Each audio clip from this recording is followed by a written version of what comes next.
ಬಚ್ಚೇಗೌಡ ಇದ್ದಾಗ tar road ಹಾಕಿದ್ದೆ ಅಷ್ಟೇ. ಆಮೇಲೆ ಸುಧಾಕರ್ ಬಂದರು, ಯಾರು ಮಾಡಿಲ್ಲ, ಏನು ಮಾಡಿಲ್ಲ. ನಮಗೆ ಒಂದು 15-20 ವರ್ಷದಿಂದ ರಸ್ತೆಗಳೇ ಇರಲಿಲ್ಲ, ಗುಣಿ ಇತ್ತು, ಓಡಾಡೋಕ್ಕೆ ತುಂಬ ಕಷ್ಟ ಆಗ್ತಿತ್ತು. ನಮ್ಮೂರಿಗೆ ನಮ್ಮ ಶಾಸಕರು ಅಂತ ಪ್ರದೀಪ್ ಈಶ್ವರ್ ಸರ್ ಅವರು 36 ಅಧಿಕಾರಿಗಳ ಜೊತೆ ನಮ್ಮೂರಿಗೆ ಭೇಟಿ ಕೊಟ್ಟಿದ್ರು. ನಮ್ಮೂರವರೆಗೂ ಓಡಾಡ್ಲಿಕ್ಕೆ ಆಗ್ತಾ ಇಲ್ಲ ರಸ್ತೆ, ಆ ಥರ ಗುಣಿಗಳಿತ್ತು, ಜನ ಎಲ್ಲ ಬಿದ್ದೋಗ್ತಾ ಇದ್ರು. ಶಾಸಕರಿಗೆ ನಾವು ಒಂದು ಮನವಿ ಮಾಡಿದ್ವಿ. ಅವಾಗ ನಮ್ಮ MLA ಸಾಹೇಬ್ರು ಒಂದೇ ಮಾತು ಕೊಟ್ಟರು, ನಾನಿದ್ದೀನಿ ತಮ್ಮ, ಹಾಕ್ಕೊಡ್ತೀನಿ ಅಂತ ಹೇಳ್ತಾರೆ. ಕೆಲವರು ಸುಮ್ಮನೆ ಮಾತಿಗೆ ಬೊಗಳೆ ಬಿಡ್ತಾರೆ, ಅದು ಇದು ಅಂತ ಹೇಳ್ತಾರೆ. ಬಂದಿಲ್ಲಿ ಕಣ್ಣು ಬಿಟ್ಟು ನೋಡಿದ್ರೆ ಗೊತ್ತಾಗುತ್ತೆ. ಎಲ್ಲೋ ಕುತ್ಕೊಂಡು ಬೊಗಳೆ ಬಿಟ್ರೆ ಏನಾಗಲ್ಲ, ಬಂದು ನೋಡಬೇಕು.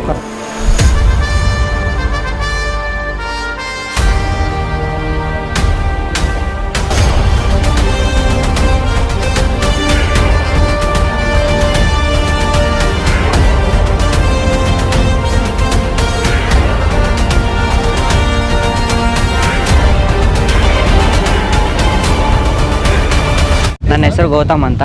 ನಮ್ಮ ಪ್ರದೀಪ್ ಈಶ್ವರ್ ಅವರು ನಮ್ಮೂರಿಗೆ ನಮ್ಮ ಶಾಸಕರು ಎಂಬ ಕಾರ್ಯಕ್ರಮದಲ್ಲಿ ನಮ್ಮೂರಿಗೆ ಬಂದಿದ್ದರು. ನಮಗೆ ಒಂದು 15-20 ವರ್ಷದಿಂದ ರಸ್ತೆಗಳೇ ಇರಲಿಲ್ಲ, ಗುಣಿ ಇತ್ತು, ಓಡಾಡೋಕ್ಕೆ ತುಂಬ ಕಷ್ಟ ಆಗ್ತಿತ್ತು. ಅಂಥದ್ರಲ್ಲಿ ನಮ್ಮ ಪ್ರದೀಪ್ ಈಶ್ವರ್ ಅವರು ನಮ್ಮೂರಿಗೆ ಬಂದು ನಾವು ಕೇಳ್ಕೊಂಡ್ವಿ, ಸರ್ ರೋಡ್ ಇಲ್ಲ ಈ ಥರ ಕೇಳ್ಕೊಂಡ್ರೆ ನಮ್ಮೂರಿಗೆ CC ರೋಡ್ ಹಾಕ್ಸಿದ್ದಾರೆ. ಇಲ್ಲ ಮಳೆ ಬಿದ್ದು ಎಲ್ಲಂದ್ರಲ್ಲೇ ನೀರು ನಿಲ್ತಾಯಿತ್ತು. ಪ್ರದೀಪ್ ಈಶ್ವರ್ ಗೆದ್ದಾಗಿಂದ ನಮ್ಮೂರಲ್ಲಿ ಬೀದಿಗೂ CC ರೋಡ್ಸ್ ಹಾಕ್ಸಿದ್ದಾರೆ. ಎಲ್ಲರಿಗೂ ಒಂದೇ ಥರ ನೋಡ್ತಾರೆ, ಜಾತಿ ಭೇದ ಭಾವ ಮಾಡಲ್ಲ. ಅವರು ತುಂಬ ಚೆನ್ನಾಗಿ ಕೆಲಸ ಮಾಡ್ತಾಯಿದ್ದಾರೆ. ಕೆಲವರು ಹೇಳ್ತಾರೆ ಪ್ರದೀಪ್ ಸರ್ ಏನು ಮಾಡ್ತಾಯಿಲ್ಲ, ಅದು ಇದು ಕೆಲಸ ಮಾಡ್ತಾಯಿಲ್ಲ, ಸುಮ್ಮನೆ ಗುಡೆ ಮಾಟುಗಳು ಬಿಡ್ತಾರೆ ಅಂತ ಹೇಳ್ತಾರೆ. ಅಂಥವ್ರಿಗೆಲ್ಲ ಹೇಳೋದೊಂದೇ, ನಮ್ಮೂರಿಗೆ ಬರಲಿ ಸರ್, ತೋರಿಸ್ತೀವಿ ಎಷ್ಟು ಅಭಿವೃದ್ಧಿ ಮಾಡವ್ರೆ ಅಂತ. ನಮ್ಮೂರಿಗೆ ಬರಲಿ, ತೋರಿಸ್ತೀವಿ ನಾವು. CC ರೋಡ್ ಮಾಡಿಸವ್ರೆ, ಬೀದಿಗೂ ರೋಡ್ಗಳು ಹಾಕ್ಸ್ಕೊಟ್ಟವ್ರೆ, ಬೋರ್ವೆಲ್ಸ್ ಹಾಕ್ಕೊಟ್ಟವ್ರೆ. ಬಡವರಿಗೆಲ್ಲ ಬೋರ್ವೆಲ್ಸ್ 4-5 ಬೋರ್ವೆಲ್ಸ್ ಹಾಕ್ಕೊಟ್ಟವ್ರೆ ನಮ್ಮೂರಲ್ಲಿ. ನಮ್ಮ 4 ಊರಲ್ಲಿ CC ರಸ್ತೆಗಳು ಹಾಕ್ಸಿದ್ದಾರೆ, ತುಂಬ ಚೆನ್ನಾಗಿ ಅಭಿವೃದ್ಧಿ ಮಾಡಿದ್ದಾರೆ ಸರ್. ನಮಸ್ಕಾರ, ನಾಸಿಂನಳ್ಳಿ ಹರೀಶ್ ಅಂತ ನನ್ನ ಹೆಸರು. ನಮ್ಮೂರಿಗೆ ನಮ್ಮ ಶಾಸಕರು ಅಂತ ಪ್ರದೀಪ್ ಈಶ್ವರ್ ಸರ್ ಅವರು ಏನು ಒಂದು 3-4 ತಿಂಗಳ ಹಿಂದ್ಗಡೆ ನಮ್ಮೂರಿಗೆ ಭೇಟಿ ಕೊಟ್ಟಿದ್ದರು. ಶಾಸಕರು ಏನೋ 36 ಅಧಿಕಾರಿಗಳ ಜೊತೆ ನಮ್ಮೂರಿಗೆ ಭೇಟಿ ಕೊಟ್ಟಿದ್ದರು. ಏನು ಅವತ್ತು ಜನರ ಸಮಸ್ಯೆ ಇರ್ಬೋದು ಅವತ್ತು ಕೇಳಿದ್ವಿ. ಮತ್ತು ನಮ್ಮೂರಲ್ಲಿ ರಸ್ತೆ ಇಲ್ಲ ಅಂತ ಒಂದು ಶಾಸಕರಿಗೆ ಒಂದು ಮನವಿ ಮಾಡಿದ್ವಿ. ಏನು ಓಡಾಡಲಿಕ್ಕೆ ಆಗ್ತಾಯಿಲ್ಲ ನಮ್ಮೂರು ರಸ್ತೆ, ನಮ್ಮೂರಿಂದ ನಮ್ಮೂರವರೆಗೂ ಓಡಾಡಲಿಕ್ಕೆ ಆಗ್ತಾಯಿಲ್ಲ ರಸ್ತೆ, ಆ ಥರ ಗುಣಿಗಳಿತ್ತು, ಜನ ಎಲ್ಲ ಬಿದ್ದೋಗ್ತಾಯಿದ್ರು. ಆವತ್ತು ನಾವು ಒಂದು ಶಾಸಕರಿಗೆ ಒಂದು ಮನವಿ ಮಾಡಿದ್ವಿ, ಒಂದು 4-5 ತಿಂಗಳ ಹಿಂದ್ಗಡೆ.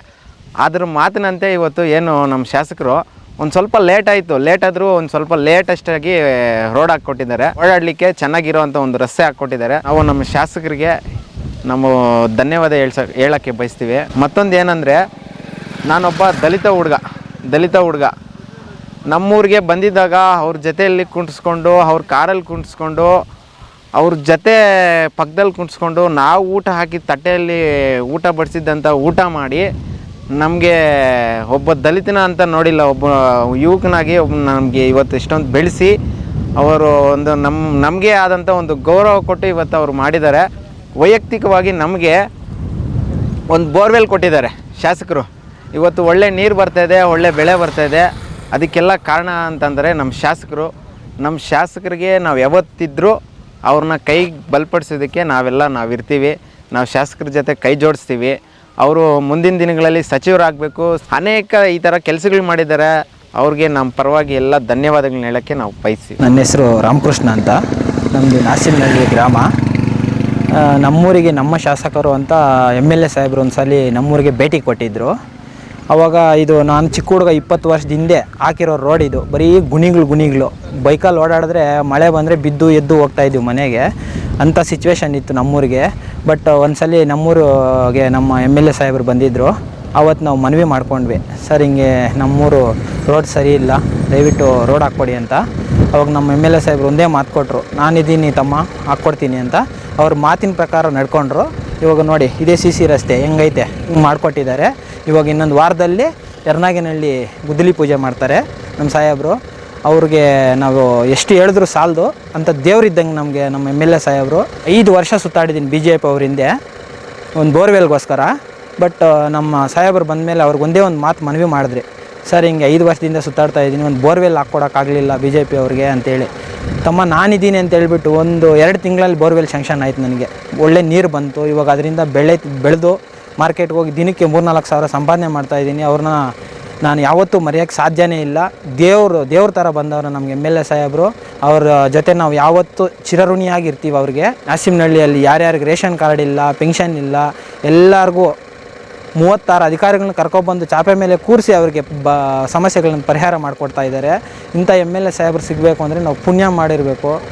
ದೇವ್ರಂಥ MLA ಹೇಳ್ತಾರೆ ಕೆಲವರು, ಸುಮ್ಮನೆ ಮಾತಿಗೆ ಬೊಗಳೆ ಬಿಡ್ತಾರೆ, ಅದು ಇದು ಅಂತ ಹೇಳ್ತಾರೆ. ಬಂದಿಲ್ಲಿ ಕಣ್ಣು ಬಿಟ್ಟು ನೋಡಿದ್ರೆ ಗೊತ್ತಾಗುತ್ತೆ. ಎಲ್ಲೋ ಕುತ್ಕೊಂಡು ಬೊಗಳೆ ಬಿಟ್ಟರೆ ಎಲ್ಲ ಅವ್ರಿಗೆ ಹೇಳೋದು ಒಂದೇ ಮಾತೆ, ನಾನು ಬಂದು ಕಣ್ಣು ಬಿಟ್ಟು ನೋಡ್ರಿ ಇಲ್ಲಿ ಏನು ಮಾಡಿದ್ದಾರೆ ಏನಿಲ್ಲ ಅಂತ. ಸುಮ್ಮನೆ ಎಲ್ಲೋ ಕುತ್ಕೊಂಡು ಬೊಗಳೆ ಬಿಟ್ಟರೆ ಏನಾಗಲ್ಲ, ಬಂದು ನೋಡಬೇಕು, ಕಣ್ಣು ಬಿಟ್ಟು ನೋಡಬೇಕು ನಮ್ಮ MLA ಸಾಹೇಬ್ರು ಏನು ಕೆಲಸ ಮಾಡ್ತಾಯಿದ್ದಾರೆ ಅಂತ. ಅವ್ರ ಕಣ್ಣಲ್ಲಿ ನೋಡಿದ್ರೆ ಗೊತ್ತಾಗುತ್ತೆ. ಸುಮ್ಮನೆ ಎಲ್ಲೋ ಕುತ್ಕೊಂಡು ಏನು ಮಾಡಿದ್ದಾರೆ ಅಂತೆಲ್ಲ ಇಲ್ಲಿ ಬಂದು ನೋಡಲಿ. ಕೊಂಡೇನಹಳ್ಳಿ ವೆಂಕಟಪ್ಪ ನಾಯ್ಕ ಅಂತ. ಪ್ರದೀಪ್ ಅನ್ನೋರು MLA ಆದಮೇಲೆ ನಮಗೆ ಕೊಂಡೇನಹಳ್ಳಿಗೆ ಒಂದು 5 ಲಕ್ಷ ರೋಡ್ ಹಾಕಿದ್ರು, ದೇವಸ್ಥಾನ ಸುಟ್ಟೂರು. ಹೇಳಿದ ತಕ್ಷಣ ಆಗಿದ್ರು ಪಾಪ MLA ಅವರು. ಆಮೇಲೆ 4 ಲೋನ್ ಮಾಡಿಕೊಟ್ಟವ್ರೆ ಲಂಬಾಣಿ ಜಾತಿಗೆ. ಈ ರೋಡು ನಾವು ಹೋರಾಡೋಕ್ಕೆ ಆಗ್ತಾ ಇರಲಿಲ್ಲ. ಸಿಮೆಂಟ್ ರೋಡ್ ಹಾಕ್ಬಿಟ್ಟು ಚೆನ್ನಾಗಿ ರೋಡ್ ಚೆನ್ನಾಗಿ ಮಾಡವ್ರೆ. ಅದಕ್ಕೆ ಯಾರು ಮಾಡಿದ್ರೆ ಬಚ್ಚೇಗೌಡ ಇದ್ದಾಗ ಟಾರ್ ರೋಡ್ ಹಾಕಿದ್ದೆ ಅಷ್ಟೇ. ಆಮೇಲೆ ಸುಧಾಕರ್ ಬಂದರು, ಯಾರು ಮಾಡಿಲ್ಲ, ಏನು ಮಾಡಿಲ್ಲ. ಸಾಹೇಬರು ಬಂದ ಮೇಲೆ ಈ ರೋಡ್ ಹಾಕಿದ್ರು, ಸಿಮೆಂಟ್ ರೋಡ್. ಆದಮೇಲೆ ಚೆನ್ನಾಗಿ ನಾವು ಹೇಳಿದ ತಕ್ಷಣ ಮಾಡ್ತಾವ್ರೆ ಪ್ರದೀಪ್ ಸರ್ ಅವರು. ಯಾರು ಬಂದಿಲ್ಲ ಸರ್, ಯಾವ ಮನೆಗೆ ಬಂದವರೇ. ಈ ಮೊದಲು MLA ಯಾರು ಬಂದಿಲ್ಲ ಬಿಡು. ಸಾಹೇಬರು ಪ್ರದೀಪ್ ಅನ್ನೋರು ಬಂದಿದ್ದರು, ಪರವಾಗಿಲ್ಲ. ನಮ್ಮ MLA ಅಂತ MLA ಯಾರೂ ಸಿಕ್ಕಲ್ಲ, ಪರವಾಗಿಲ್ಲ. ಪ್ರದೀಪ್ ಅನ್ನೋರು ಹೇಳಿದ ತಕ್ಷಣ ರೋಡ್ ಹಾಕಿದ್ರು. ನಮಗೆ 4 ಲೋನ್ ಮಾಡಿಕೊಟ್ಟವ್ರೆ. ಆಮೇಲೆ ರೋಡ್ ಹಾಕವ್ರೆ. ನಮ್ಮ ಕೊಂಡೇನಹಳ್ಳಿಯಲ್ಲಿ ಮನ್ನಾನೋ ರೋಡು ಹಾಕಿದ್ರು, ಒಂದು 5 ಲಕ್ಷ 10 ಲಕ್ಷ ಮೇಲೇ ಹಾಕವ್ರೆ.